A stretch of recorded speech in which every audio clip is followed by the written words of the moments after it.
Hello दोस्तों, तो आज हम देखने वाले हैं अपोलो माइक्रो सिस्टम शेयर के बारे में। और आज हम करने वाले हैं यहाँ पे एनालिसिस इस शेयर का। तो फर्स्ट ऑफ ऑल देखेंगे हम लोग टेक्निकल एनालिसिस। ये तो आपको मालूम होगा कि ये शेयर डिफेंस सेक्टर के लिए वर्क करता है। तो फर्स्ट ऑफ ऑल देखेंगे डेज टाइम फ्रेम पे, और देखेंगे प्रीवियस कैसा रहा इसका, मतलब स्टार्ट कैसे हुआ और कैसे। इतना दूर भी नहीं जाएंगे हम लोग, 2023 से ही देखेंगे, 22-23 से। तो सी अक्टूबर में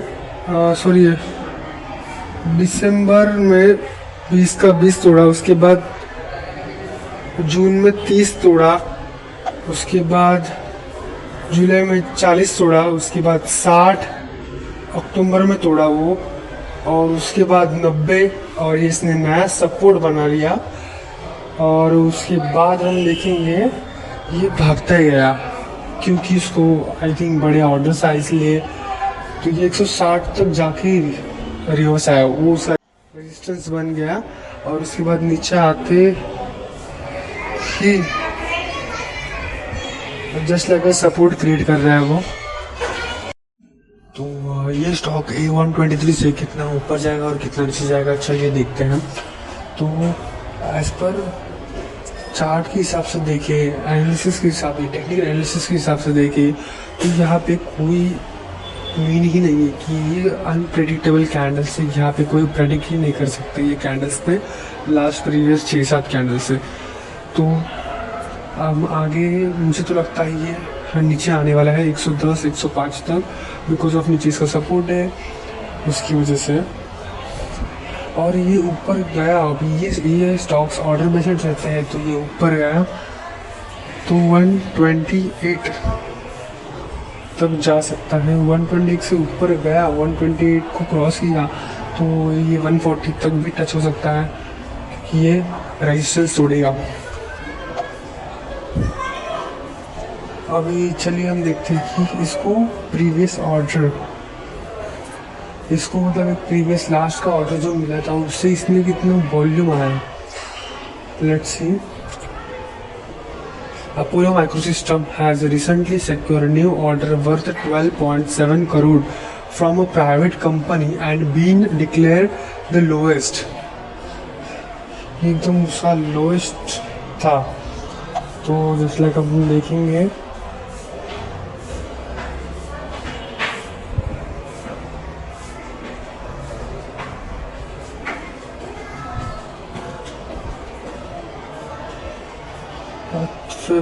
फरवरी 19 फेब, तो 19 फेब का ये 105 से लेके ये कैंडल क्लोज किया 118 तक इसने क्लोज किया।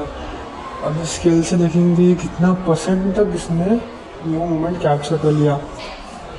आई थिंक समथिंग 13% उसने कैप्चर कर लिया एक स्मॉल ऑर्डर से। ये मतलब लोएस्ट ऑर्डर है उसका, तो ये स्मॉल ऑर्डर से 13% गया। तो आगे आने वाले मूव में अच्छा हो सकता है जब ऑर्डर आए। तो ये लास्ट इसका ऑर्डर फरवरी का था, तो अभी देखते हैं आगे ऑर्डर कैसा आता है।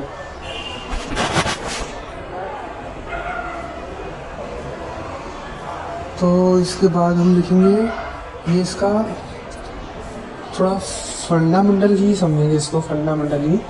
प्राइस स्ट्रेंथ इसका 82, बायर डिमांड है B+, और EPS स्ट्रेंथ भी है 90, इट मीन्स गुड। और ये देखेंगे इसका ओनरशिप पैटर्न, क्या प्रमोटर्स ने ओनरशिप बढ़ाई है, प्रमोटर्स होल्डिंग बढ़ गई है। तो हाँ ज़रूर, मार्च 2024 में 53.21% प्रमोटर्स होल्डिंग थी, बट राइट नाउ 55.12% है, it means good. Insurance company ने भी 0.87% कर लिया, बट FPI ने यहाँ पे प्रॉफिट बुकिंग कर लिए, परसेंटेज कम कर लिए, इट मीन्स प्रॉफिट बुकिंग कर लिए। 11% थे, बट अभी राइट नाउ 0.70% है। सितंबर में 0.19 थे, तो उन्होंने अभी दिसंबर में बढ़ा लिया है थोड़ा सा। उसके बाद इंडिविजुअल इन्वेस्टर्स बढ़ गए 6%, 7%, और अदर्स तो है ही। तो इसके बाद इस क्वार्टर रिजल्ट भी गुड है, प्रॉफिटेबल है, और इसका ये वीकली कैंडल्स पे देखे तो एक वीक में इसने एक वीक में 99 से लेके 140 तक 137 तक कवर किया है एक ही वीक में। तो ये है ऑर्डर बेस्ड शेयर्स का फ़ायदा। एक ऑर्डर नहीं आई तो ये मतलब ऑलमोस्ट 10% से ऊपर ही भागता है, तो ये अच्छी बाइंग हो सकती है। इसी तरह मेरे साथ जुड़ते रहिए, लाइक करिए, सब्सक्राइब करिए और कमेंट कीजिए।